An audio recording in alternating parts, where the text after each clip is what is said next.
first time we are going to be reacting to the very famous Khan sir. One of his famous videos. It is not that we don't watch. We always watch his videos. In fact, we have watched his same videos couple of times. Yeah. Yes. So we thought it's a good idea to react to one of his videos. So I think the best. it's one of the best videos actually. Yeah. So okay, let's go ahead and watch. Then we'll see. So let me quickly start the recording. Yes. And here we go. जय हिंद। सबसे पहले एक warning भैया, पाकिस्तान के लोग इस video को न देखें तो ही अच्छा है, क्योंकि इस वीडियो में हम बताएंगे कि कैसे हमारे भारत के वीर सिपाहियों ने 2 सैनिकों ने मिलकर पाकिस्तान के 93,000 फौजियों को घुटने टेका दिया था और दुनिया का सबसे बड़ा हार हुआ था और भारत के 2 सैनिक मारे गए थे लोंगेवाला में। हम इस वीडियो में बताएंगे कैसे पीएनएस गाजी को डुबा दिया गया। ये भी बताएंगे कि चाइना पाकिस्तान का इतना बड़ा दोस्त बनता है, लेकिन 1971 में क्यों नहीं बचा पाया, न चाइना बचा पाया और न ही अमेरिका बचा पाया। इस वीडियो में हम A to Z बातें करेंगे। अगर आप इस वीडियो को कंप्लीट देख लेते हैं तो कोई भी पाकिस्तानी की हैसियत नहीं होगी कि आपसे आंखें मिला सके, इसलिए इस वीडियो को देखते रहिएगा। यदि आप राष्ट्रवादी, अगर आप भारतीय हैं तो ही इस वीडियो को देखें। पाकिस्तानी और बाहर के चाइनीज वगैरह लोग इस वीडियो को न देखें, ये उनके लिए एक तरह का वार्निंग है, क्योंकि इसमें हम भारतीय सेना के हर उस वीर गाथा को बताएंगे जो एक हर भारतीय सुनना चाहता है। A to Z उस बातों को बताएंगे। पाकिस्तानी इस वीडियो को क्यों ना देखें, तो भैया आप देख लीजिए यहाँ क्यों ना देखें, क्योंकि हम वाले हैं इसकी, और इसका नक्शा किससे मैच करता है आप देख रहे हैं। If you don't believe then go on Google. किससे मैच करता है तो आप तो समझ में आ गया, कोई बुरा नहीं मानिएगा आप लोग। ध्यान से समझिए, जब भारत पाकिस्तान का विभाजन हुआ तो उसी समय पाकिस्तान 2 भाग में था। एक इधर वाला जो एरिया है इसे हम लोग कहते थे पश्चिमी पाकिस्तान, जो मेन पाकिस्तान का एरिया है, और ये जो आज आप बांग्लादेश देख रहे हैं, ये बांग्लादेश नहीं था, बल्कि ये उस वक्त पूर्वी पाकिस्तान था। पूर्वी पाकिस्तान के लोग बंगाली भाषा को बोलते थे।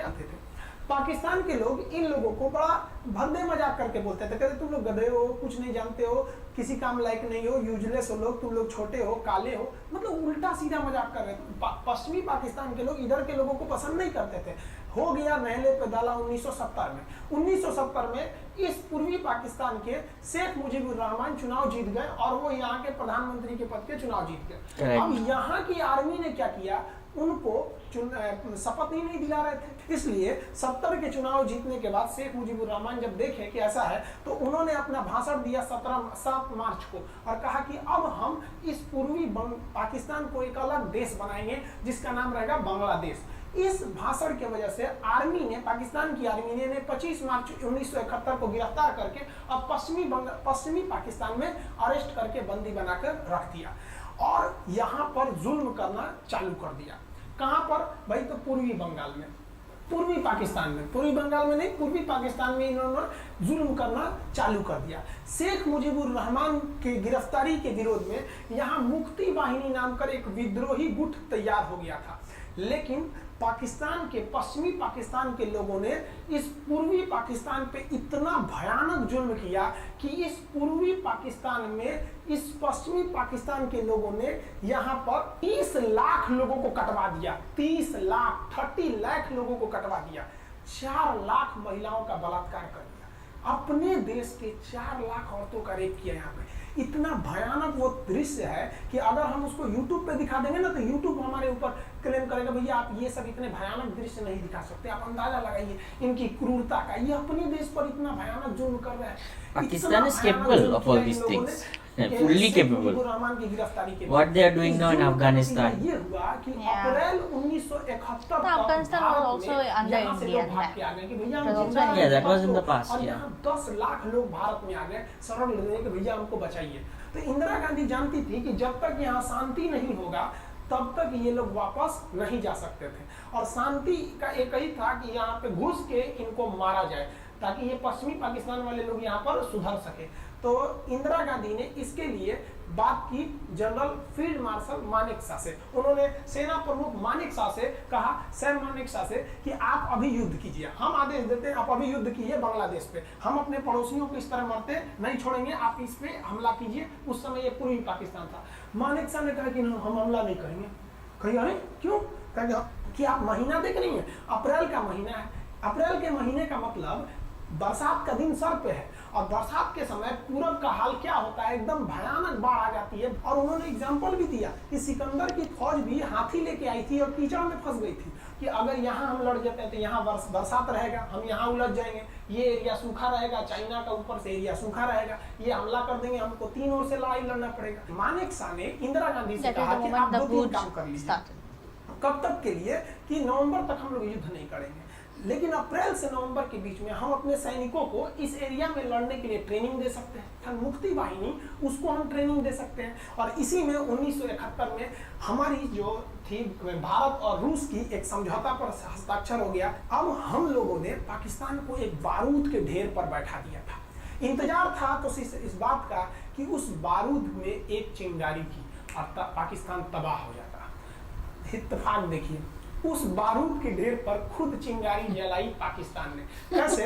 तो समझिए कैसे। हम लोग का था कि इधर हम लोग ऑफेंसिव हो जाएंगे, मतलब इधर भयानक हमलावर हो जाएंगे, और इधर हम लोग डिफेंसिव रहेंगे, मतलब इधर कम हमला करेंगे, ताकि हम लोग का मेन मकसद पाकिस्तान से युद्ध नहीं था। हमारा मेन मकसद था हमारे अपने बांग्लादेशी भाइयों पर जो जुल्म हो रहा था, जो उनकी बहनों को रेप हो रहा था, इतना भयानक किया था वहां पर पाकिस्तानियों ने कि बाप के सामने बेटी का रेप करते थे और उसके बाद बाप को मार के कहते थे तू भी रेप कर। इतना मतलब मानवता पूरी खत्म कर दिया गया वहां पर। तो भारत ने कहा कि इधर हम डिफेंसिव रहेंगे। पाकिस्तान को ये खबर लग गई कि भारत ना इधर कमजोर है। अरे भैया, इधर हम कमजोर थोड़ी हैं, इधर कम सैनिक रखे हैं, इधर हम भयानक रखे हैं, तो इसका मतलब ये थोड़ी है कि हम कमजोर हो जाएंगे। भैया कहा जाता है ना कि सोनार के घर का कचरा भी बनिया के बादाम से महंगा बिकता है। देखिए, हम लोग ठंडी का इंतजार ही कर रहे थे कि पाकिस्तान ने गलती कर दिया। उसने 3 दिसंबर को अचानक हमला कर दिया श्रीनगर पे, पठानकोट पर, चंडीगढ़ पर, यहाँ पर आगरा हवाई अड्डे पर ताबड़तोड़ हमला कर दिया। एयरफोर्स का इतना भयानक हमला पाकिस्तान का भारत पर हुआ कि भारत देखते रह गया। धड़धड़ पाकिस्तान की जहाजें एंट्री मार गई सब भारत में, उसकी एयरफोर्स एंट्री कर दी। इतना भयानक हमला था, इतना भयानक कि भारत का एक भी सैनिक नहीं मरा। समझ रहे हैं कितना भयानक हमला था। अरे भाई, आप यहाँ पर घुस जाएंगे हमारे देश में तो क्या हो जाएगा भैया? मूस मोटा यहाँ लोढ़ा हुई है, हाथी घोड़ा थोड़े हुई है। भारत तो इसी का इंतजार कर रहा था। देहात में कहावत कहा जाता है कि रोए के रानी तले अखिए खुदा गई। भैया, हम प्लाने कर रहे थे कि हमला करने के लिए कि आप हमारे पे हमला करिए दीजिए। अब विश्व का भी दबाव नहीं आएगा हमारे ऊपर कि भैया हमला तो आपने किया है, अब हम लोग छोड़ेंगे नहीं। भारत एकदम दृढ़ निश्चय कर लिया। इसी बीच पाकिस्तान को एक खतरनाक खबर लग गई। क्या थी खबर भाई? तो देखिए, पाकिस्तान को खबर लगी कि भारत की ज्यादातर फौज इस पूर्वी पाकिस्तान की ओर डिप्लॉयड है और यहाँ राजस्थान के जैसलमेर जिला में एक जगह है लोंगेवाला। उस लोंगेवाला में केवल 120 फौजी हैं। और अगर पाकिस्तान ने सोचा कि 120 फौजियों को हम रातों रात मार देते हैं तो उस समय एयरफोर्स रात में लड़ाई नहीं कर सकती थी, इसलिए इन्होंने लोंगेवाला में एंट्री मार दी। पूरी भयानक टैंक लेकर, फौज लेकर, इन्फेंट्री लेकर, और उसको वो लोग लोंगेवाला में घुसने के लिए चल दिए। और लोंगेवाला में भारत के पास केवल 120 सिपाही थे, केवल 120, और उन पर वो हजारों की संख्या में टूट पड़े। लेकिन घबराना नहीं चाहिए, क्योंकि चींटियां तादाद में कितनी भी क्यों ना हो जाए, गन्ना घसीट के नहीं ले जा सकती हैं। लोंगेवाला में जो ड्यूटी थी उस समय कुलदीप सिंह चांदपुरी जी का।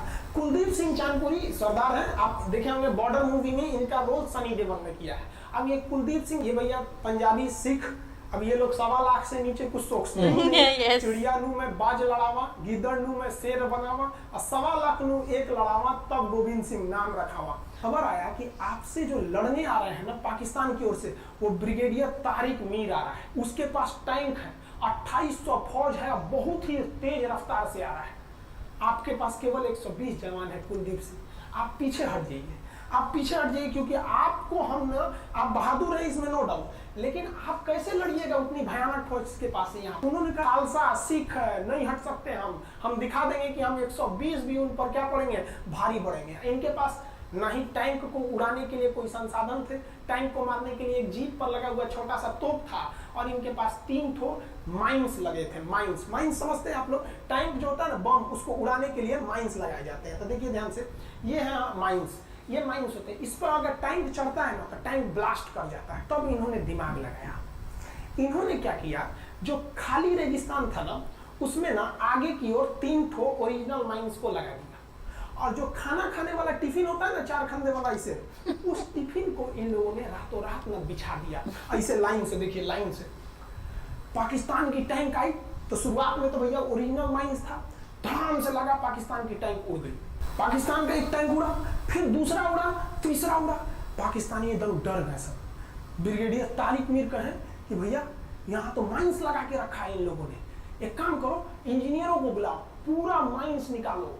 अब ब्रिगेडियर जो हमारे मेजर कुलदीप सिंह थे, ये जानते थे कि बाबू अगर हम तुमको रात भर रोक दिए ना तो सुबह हमारी एयरफोर्स आएगी, तुमको जिंदा नहीं छोड़ेगी। इसलिए इन्होंने पूरा टिफिन बिछाया था। इन पाकिस्तानियों ने 6 घंटे लगा दिए इनको निकालने में। इंजीनियर आते थे तो डर के मारे टिफिन निकालते थे, अरे बाप रे बाप, और टिफिन में तो ईंटा पत्थर भर देते थे और डर के ले जाते थे, भागो भागो भागो, माइंस है माइंस है। इसको लगाते लगाते इन लोगों ने पूरी रात बिता दी। 3 बज गया। 3 बजे इनको पूरा सन्नाटा दिखा कि भैया ये तो टिफिन है, ये रेगिस्तान में तो टिफिन है। अब उन्होंने कहा कि आदेश दिया कि हमला करो। तो कुलदीप सिंह जो थे चांदपुरी, उन्होंने बालू के बीच में ऐसे गड्ढे बना रखे थे और अपने फौजियों को ना 2 किलोमीटर एरिया में बिछा दिया था, एक उधर एक इधर एक इधर, तो चारों ओर से फायरिंग होती थी। पाकिस्तानियों को लगी ना कि भैया हमको गलत इंफॉर्मेशन मिल गया है, 120 को मिल के ऐसे थोड़े मारेगा सब। सोचना उधर से गोली इधर से गोली, धड़ाधड़ बम गोला सब चल रहा है यहाँ पर, इतना भयानक कहीं कोई 120 आदमी मिल के ऐसे मारता है? नहीं भाई, इतना भयानक सुनसान एरिया में कहाँ से कौन मार रहा है, एकदम तबाही मचा दिया। कुलदीप सिंह चांदपुरी ने क्या तबाही मचाया था आप देखना चाहते हैं तो देखिए उन लोगों ने क्या तबाही मचाया था। ये है पाकिस्तान का टैंक, ये धज्जी उड़ गया था टैंक का, थूर तोड़ दिया। पाकिस्तानी देख रहे हैं कि भैया सब चक्का उक्का फेंका गया। बताइए ये चांदपुरी साहब कैसा करना चाहिए? ये कोई वीडियो गेम खेल रहे हैं, धज्जी उड़ा दिया। पाकिस्तान बच्चा है, अपने बच्चा है, बिगड़ गया, आराम से मारिए। ऐसे एकदम धज्जी उड़ा दिए हैं बेचारा सबको। पाकिस्तान के टैंक को धज्जी उड़ा के उस पे भारतीय सैनिक खड़ा होकर फोटो खिंचवा रहा था। फोटो खींच, उस समय सेल्फी नहीं था ना, आगे से फोटो खींचना, फोटो खींचिए आप, आने वाली पीढ़ियों को ये प्रेरणा देगी। बताइए इतना सुंदर गाड़ी लेके आया था पाकिस्तान मारने के लिए, हाँ बेचारा ऐसे मारा जाता है? हाँ? अरे ब्रिगेड मेजर साहब आप भी बच्चा है, बच्चा को थोड़ा आराम से मारिए। देखिए इसका थोबड़ा बिगाड़ दिया गाड़ी का, ओहो ऐसे नहीं मारना चाहिए। लेकिन क्या कीजिएगा, बच्चा बिगड़ जाता है तो धोना ही पड़ता है। ये हाल कर दिया रात भर में। सोचिए रात में इतना बुरा मारा, दिन में दिखता तो कुछ डाल था, पूरा एकदम भयानक तबाही मचा दिया मेजर कुलदीप सिंह चांदपुरी ने। इनका आगे कौन खड़े थे? ब्रिगेडियर पाकिस्तान के ब्रिगेडियर साहब। ब्रिगेडियर साहब को कहने लगी भैया ये तो बहुत बुरा मार रहा है सब। तब तक हो गया सुबह, और सुबह के वक्त हमारे जो हंटर जहाज थे, उस समय जो जहाजें थी वो हंटर जहाज थी। ये हंटर जहाजें रात में नहीं उड़ सकती थी लेकिन दिन में उड़ सकती थी। रात भर तक कुलदीप सिंह चांदपुरी ने ऐसा कूचा पाकिस्तानियों को, इतना कूच दिया कि भोर हुआ तो बाकी का कसर पूरा कर दिया हमारे हंटर विमानों ने। ये हंटर विमान जब आए सब तो इतना भयानक तबाही मचाए सब पाकिस्तान के जहाजों का कि आप हुलिया देखेंगे ना, पाकिस्तान के टैंक का ऐसे पड़ गया, टैंक पूरा तबाह हो गया, सब पूरी तरह ध्वस्त हो गया। इतनी भयानक युद्ध में 3 तारीख को पाकिस्तान ने हमले की शुरुआत की और ये 4 तारीख का सफल देखिए पाकिस्तान का। इतना भयानक धज्जी उड़ा दिया पाकिस्तान का जिसका कोई हद नहीं। पाकिस्तानियों को दुम दबा के भागना पड़ा। ब्रिगेडियर साहब भागे, कहे कि भाग भैया न तो ये सब जान ले लेगा सब। हम लोगों ने पाकिस्तान के टैंकों को अपने यहाँ रख लिया है म्यूजियम में। आज भी जाके देखिएगा ना तो इन टैंकों को डर के मारे पाकिस्तानी छोड़ के भाग गए, भागो भाई यहाँ पर। ये 120 जवानों का जलवा था। और पाकिस्तानी कहते हैं कि हिंदुस्तान के लोग क्या लड़ेंगे? अरे भैया हम चीन पे वीडियो बनाए थे, आप पे नहीं बनाए थे, जो आप लोग हम लोग को बोल रहे थे कि पाकिस्तान हिंदुस्तानियों की औकात नहीं। देखिए अभी हम आपको औकात दिखाते हैं आपकी। ये आपका टैंक है, आके ले जाइए, हिम्मत है तो लेके जाके दिखाइए यहाँ पर। हाल तो ये हो गया था ना कि हम लोगों ने जो पाकिस्तानियों की जान ली थी ना, डर के मारे वो लाश उठाने नहीं आए थे, लाश को गिद्ध खा गए थे सब। हम लोग बोल रहे थे कि भैया हम गोली नहीं चलाएंगे, लाश लेके चल जाओ, हम नहीं जाएंगे। That is why his videos are wonderful. तुमने किया था यहाँ पे, तो ये गिद्ध खाए थे सब, सफाई वफाई का काम ये किया था। अब पाकिस्तान हम लोग को धमकी देता है, आज भी वो नहीं सुधरे हैं। आज भी हमने जो चाइना पे वीडियो बनाया था उस पे वो हमको धमकी देता है कि भारत की आर्मी कुछ नहीं कर सकती। अरे भैया आप सोचिएगा भी मत, अभी के समय में तो मत सोचिएगा। जानते हैं क्यों? देख लीजिए इधर अभी कौन बैठा है भारत में, समझ में आ रहा है? आप लोग तो पहले पाकिस्तान वाले लोग इस बात पर रिसर्च कीजिए कि इनमें ज्यादा खतरनाक कौन है आपके लिए। Another one. हमको तो यही ज्यादा खतरनाक Yes. समझा आप लोग को। तो अभी देखिए ध्यान से, यहाँ पर पाकिस्तान ने Always जो his हार brain. हुई थी लोंगे वाला में, ये हार में पाकिस्तान की तो कमर टूटी और पाकिस्तान का पूरा मनोबल टूट गया कि ससुरा 120 गो मिल के ऐसे कैसे धो दिया सब। बताइए इतना भयानक धो जाता है। तो ये शुरुआत तो इन्होंने किया 3 तारीख को, 4 तारीख को हमने धो दिया। अब बचा नेवी कहे कि भैया आर्मी को मौका दिए, एयरफोर्स को मौका दिए, रात में आर्मी धोई, सुबह में एयरफोर्स धोई, हम नहीं धोएंगे क्या? हम भी धोएंगे। नेवी कब पहुंची? 5 दिसंबर 1971 को कराची पहुंच गई। और कराची में जब पहुंची ना तो कराची को तबाह कर दिया। इतना भयानक बम्बार्डमेंट किया कराची पर कि कई दिन तक कराची बंदरगाह पर आग लगा था। और कराची बंदरगाह को तो उन्होंने ऐसा धज्जी उड़ाया जिसे लग रहा था सिंधु सभ्यता बना दिया। तो पाकिस्तान की, पश्चिमी पाकिस्तान का कमर टूट गया। पाकिस्तान वालों ने कहा कि ससुरा सब बोल रहा था सर कि हम इधर डिफेंसिव है, यानी ज्यादा हमला नहीं करेंगे, ज्यादा हमला इधर करेंगे। ससुरा इधर कैसे मार रहा होगा सर? अभी इधर भी बताते हैं कैसे मारा सर। ये कराची पहुंच गया, आप देखेंगे क्या हाल किया था सर कराची में। कराची में जब मारा गया था ना इन पाकिस्तानियों को, तो ये पाकिस्तानी भाग गए थे सब ग्वादर में। ये ग्वादर भाग गए, अभी इनसे ग्वादर भी जाने वाला है, पूरा राज्य चला जाएगा इनसे, बलूचिस्तान। छुप के गए थे लोग ग्वादर बंदरगाह पे। अगर हम झूठ बोल रहे हो तो आप खुद पता कीजिएगा अपने यहाँ के इतिहास में भाई, हिंदुस्तान। ये ग्वादर बंदरगाह पे छुप गए थे सब। आप देखिए कराची का क्या हाल हुआ था उस समय, हमारे एयर नेवी ने क्या हाल किया था। पाकिस्तान का जितना जहाज बस मिल जाए कि भैया ये जहाज किसका है, तो भैया जब पता चले कि भैया ये जहाज पाकिस्तान का, ये हाल हो जा रहा था जहाज का। यहाँ देख लीजिए इनका पूरा ध्वस्त। भैया ऐसे मारा जाता है? हाँ, अरे भाई बच्चा को बच्चा की तरह मारना चाहिए। इंडिया की नेवी ने भी हद कर दिया, बताइए इस तरह मारा जाता है। हाँ, यहाँ देखिए पूरा का पूरा धज्जी उड़ा दिया इन लोगों को। अरे भाई बच्चा है, बिगड़ गया है तो थोड़ा सा आराम से न मारिएगा। देख रहे हैं इस तरह से मारा पूरा पाकिस्तान के, कराची बंदरगाह उड़ गया। तो पाकिस्तान का तो इधर से तो पूरा का पूरा धज्जी उड़ा दिया। अभी शुरुआत हुए युद्ध के केवल 2 दिन हुए हैं, आप दिल थाम के रखिए, अभी युद्ध लंबा चलने वाला है। 3 दिसंबर को स्टार्ट किए, 4 दिसंबर को हम लोग लोंगे वाला धो दिए, अब 5 दिसंबर को कराची। अब पाकिस्तान ने ना भारतीयों को तबाह करने के लिए, भारत का सबसे खतरनाक जहाज था INS विक्रांत। INS विक्रांत को बर्बाद करने के लिए इसने यहाँ से भेज दिया INS PNS गाजी को। गाजी एक पनडुब्बी थी, उसको आदेश दिया गया कि जाके मार के आओ किसको? विक्रांत को। क्योंकि अगर विक्रांत जहाज डूब जाता तो वाकई उस समय हमको युद्ध जीतने में बहुत दिक्कत आ रही थी। तो ये गाजी कैसे डूबा, इसको हम लोग वो खराब जहाज से मार दिया। तो अब इधर समझते हैं कि जब उधर इतना भयानक धोए तो इधर कितना बुरा धोए होंगे, इसको बारे में हम लोग समझते हैं। भारतीय सेना अब पूरब की ओर क्या क्या काम की, इसको ध्यान से समझिए। ये मुक्ति वाहिनी जो थी बांग्लादेश की, वो अंदर ही पाकिस्तानी फौजियों को मार रही थी गली कुची में दौड़ा दौड़ा के, क्योंकि इन पाकिस्तानी फौजियों ने वहां पर रेप किया, मर्डर किया। और इनका साथ दे रही थी इधर से हमारी इंडियन आर्मी और ऊपर से हमारा एयरफोर्स। ये तबाह कर दिए थे, इनको भागने के लिए भी जगह नहीं था। और इसी में इनका सबसे बड़ा सरदर्द बन गया था इंडियन नेवी, क्योंकि इनको जो मदद थी, देखिए ये पूर्वी पाकिस्तान है, इनको मदद जब भी मिलेगी तो इधर से ही मिलेगा। अब बताइए यहाँ से तो कोई जाएगा नहीं, बेवकूफ भी नहीं होगा जो इधर से मदद मिल जाएगा। रास्ते में ही एयरफोर्स मार के गिरा देती थी, ट्रक वगैरह जाएगा नहीं, तो नेवी से ही इन लोग मदद देते थे। भैया यहाँ पे जो इनके फौजी लड़ रहे थे उनको खाना पीना भी खत्म हो गया था। अब इनको बर्बाद कर दिया भारत। INS विक्रांत, INS विक्रांत उस समय का बहुत बड़ा जहाज था इस साउथ एशिया के देशों का। और यहाँ से उस इतना बड़ा जहाज था कि उसके ऊपर से लड़ाकू जहाजें उड़ती थी। वो एयरफोर्स यहाँ से भी बम मारता था, मिसाइलें मारता था, ऊपर से लड़ाकू जहाजें और हेलीकॉप्टर छोड़ देता था, जो ताकि मुक्ति वाहिनी को कोई दिक्कत ना है। मुक्ति वाहिनी मारती थी और आर्मी पूरी तरह से उसने यहाँ से हमारा विक्रांत ने चटगांव बंदरगाह को तबाह कर दिया। अब बांग्लादेश का देखिएगा वर्तमान में, उस समय तो पूर्वी पाकिस्तान था, ये चटगांव उस समय पाकिस्तानी आर्मी नेवी का एक बहुत बड़ा केंद्र था। इधर हम लोग ने उड़ा दिया कराची, इधर उड़ा दिया हम लोग ने चटगांव। अब मुक्ति वाहिनी को कोई खास दिक्कत नहीं आ रहा था। अब पाकिस्तान ने कहा कि हर हाल में इस विक्रांत को बर्बाद करो। देखिए ये विक्रांत है, विक्रांत जहाज जो था इस पे से इसके ऊपर देखिए आपको लड़ाकू जहाजें दिखे। PNS गाजी को क्या आदेश दिया गया था भाई कि तुमको जाना है और इस विक्रांत को बंगाल की खाड़ी में जाने के बाद किसी में डुबा देना है। अब पाकिस्तान वालों का इतना दिन तो अच्छा था नहीं। भारतीय खुफिया एजेंसी को पता चल गया कि पाकिस्तान की पनडुब्बी वो समुद्र के अंदर अंदर चलती है, उसको साइलेंट किलर कहा जाता है। पाकिस्तान की पनडुब्बी चल दी है पश्चिमी पाकिस्तान से बंगाल की खाड़ी की ओर, ये अरब सागर से बंगाल की खाड़ी की ओर चल दिया। अब विक्रांत को बचाना हर हाल में जरूरी था, इसलिए हम लोग विक्रांत को छुपा दिए, मतलब थोड़ा सेफ्टी दे के रखने लगे।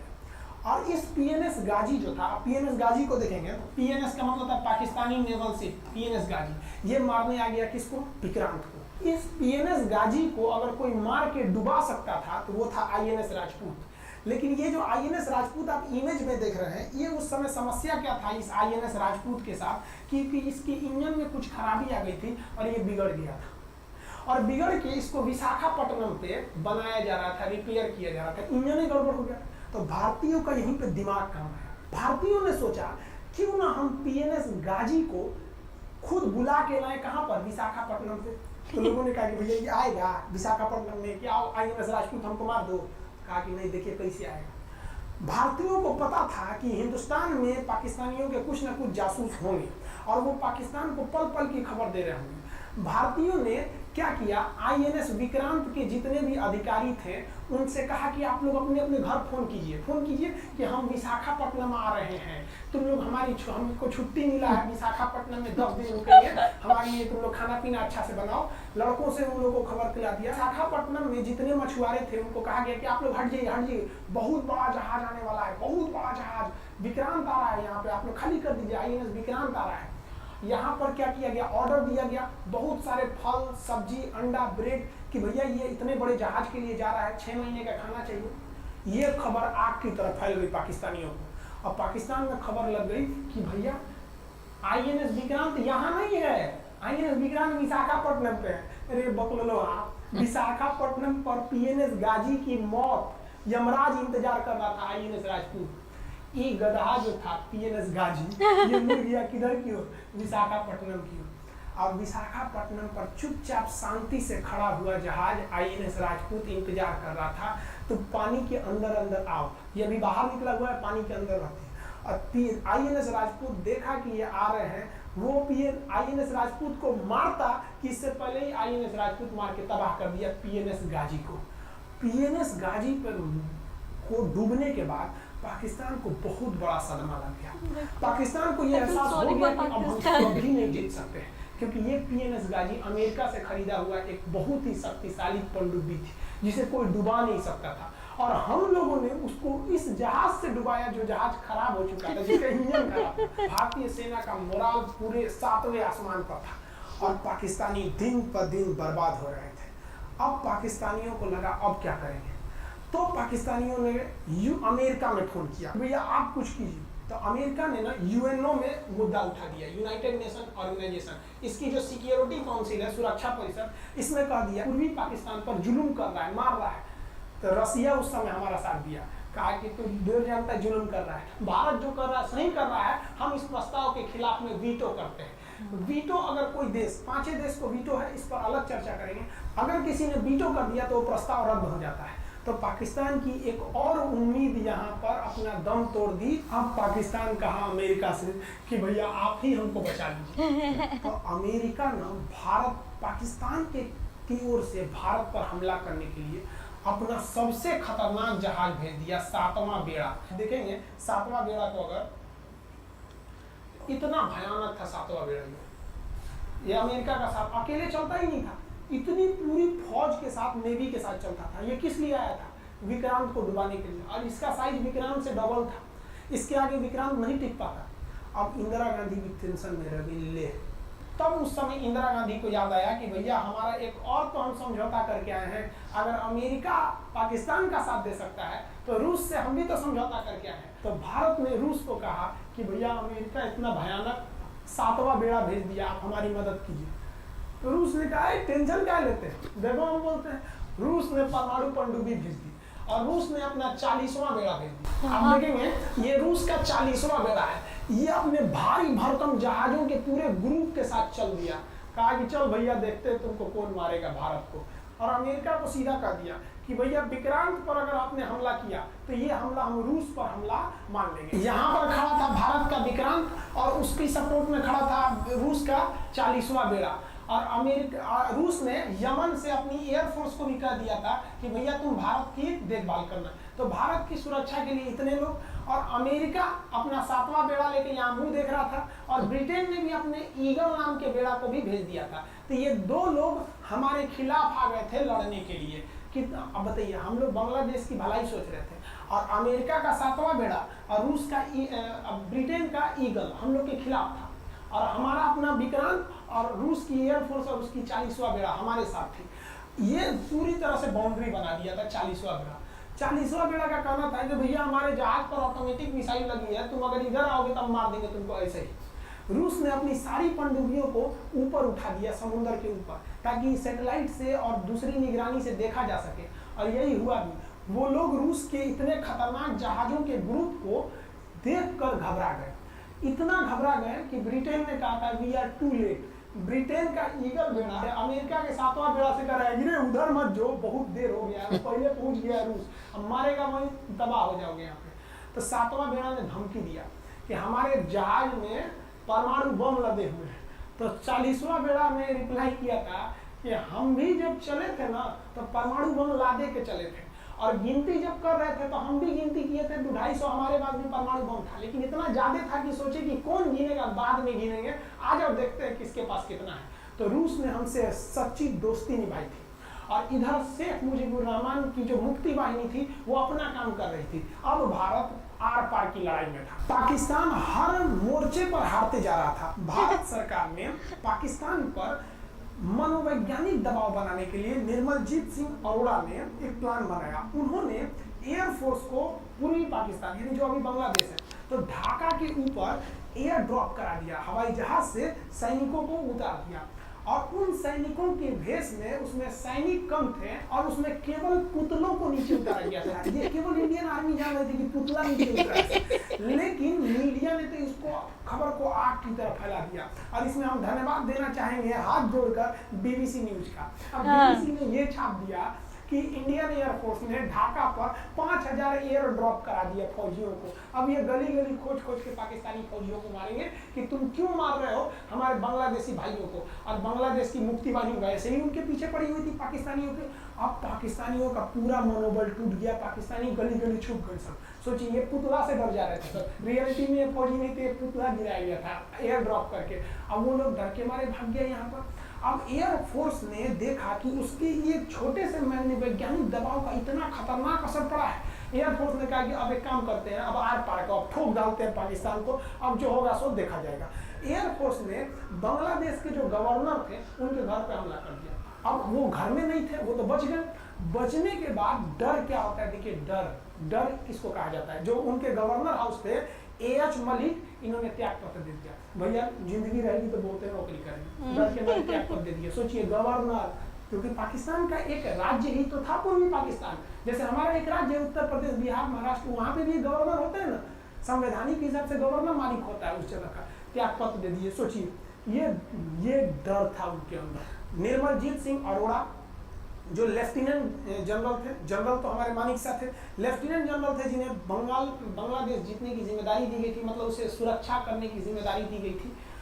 वो पाकिस्तान के लेफ्टिनेंट जनरल नियाजी से बात किए और उन्हें कहे कि हम आपको आधा घंटा का टाइम देते हैं, और आप इस आधा घंटा में विचार कीजिए आप सरेंडर करते हैं कि नहीं। अगर आप सरेंडर कर देंगे तो हम आपको गारंटी देते हैं कि आपके सैनिकों को जिंदा रखा जाएगा, और अगर आप हमारी बात को नहीं मानेंगे, देखिए गवर्नर साहब के घर है, कोई ठीक नहीं, आपके घर पे भी यही हो जाएगा।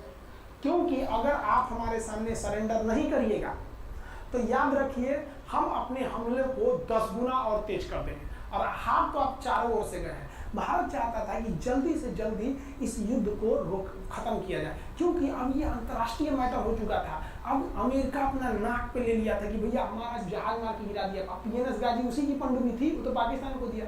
7वां बेड़ा को नहीं घुसने दिया था, अमेरिका की किरकिरी हो रही थी। ब्रिटेन के ईगल को घुसने नहीं दिया, उसकी किरकिरी हो रही थी। अब भारत को उस समय लोग कहते कि गरीब देश है, अभी अभी आजाद हुआ है। 1971 में हमारी यही हाल थी, और सारे लोग कहते उसको गरीब समझ लेते, रुआ के रख दिया अमेरिका को, हर जगह धो दिया पाकिस्तान को। अब बेचारे नियाजी क्या कर सके। नियाजी को आधे घंटे का टाइम दिया गया। 16 दिसंबर 1971, याद रखिएगा दिन, 16 दिसंबर 1971।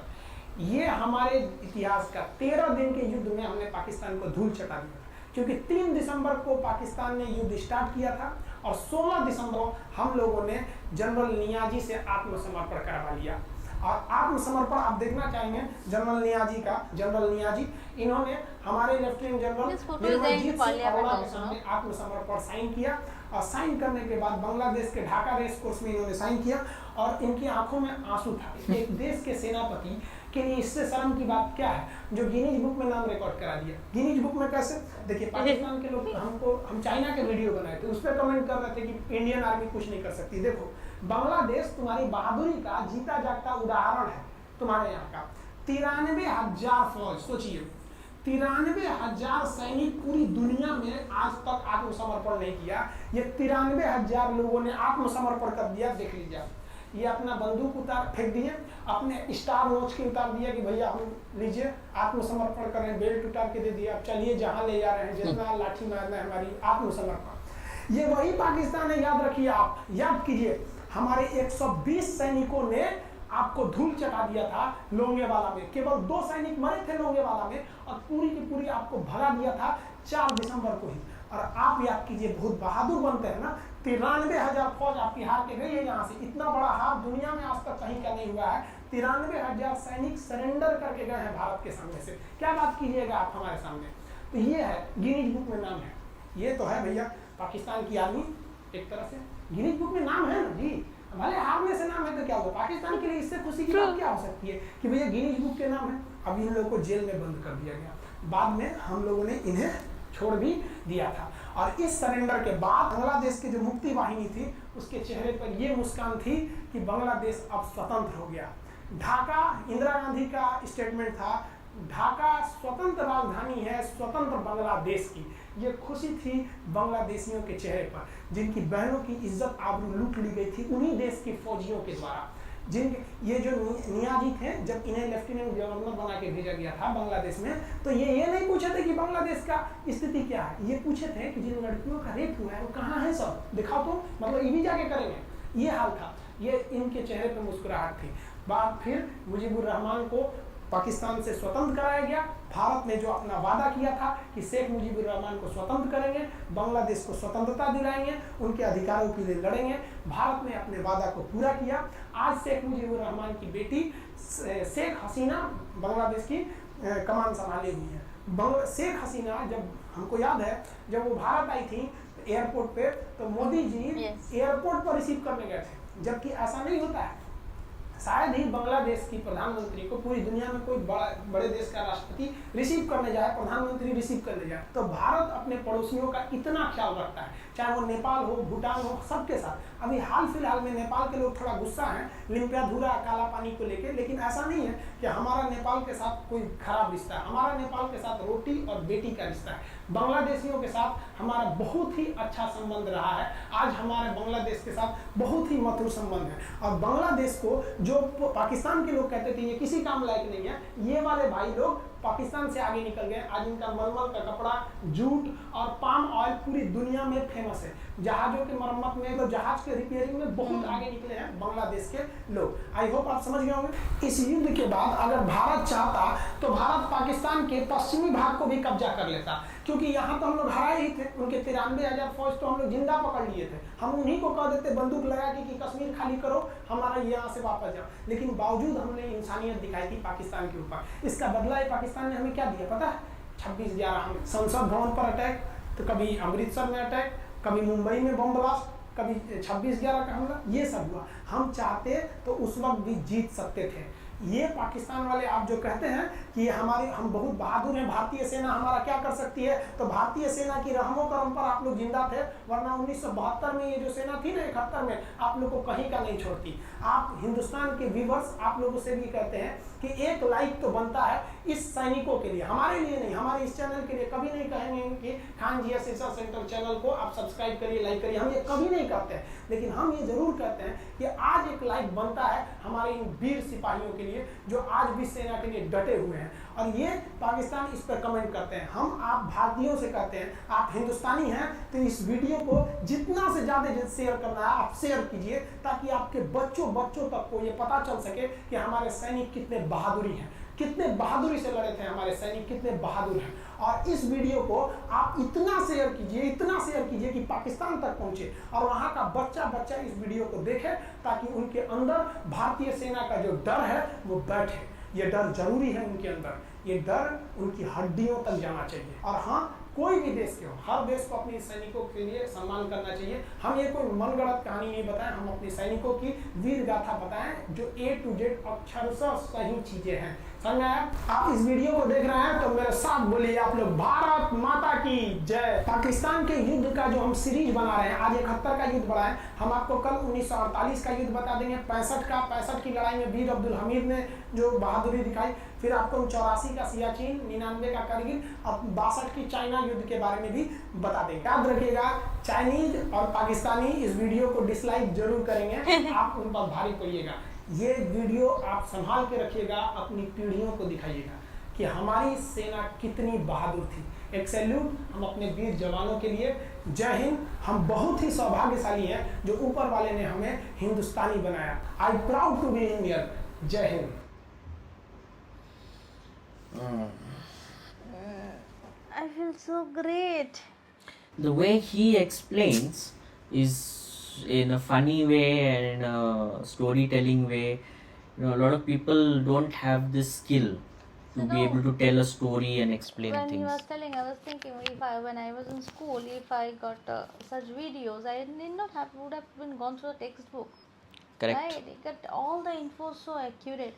But I feel sorry that to beat Pakistan, we don't need soldiers. We need tiffin box, we need broken ship, and some mannequins. It has actually degraded the standard of Pakistan. No, but that is something I always, say in some of my other videos, that Pakistan is never a threat. They are useless. They are a waste of time. It is. I don't think India should waste any resources No, on we Pakistan. should not. We should not. Pakistan is a waste.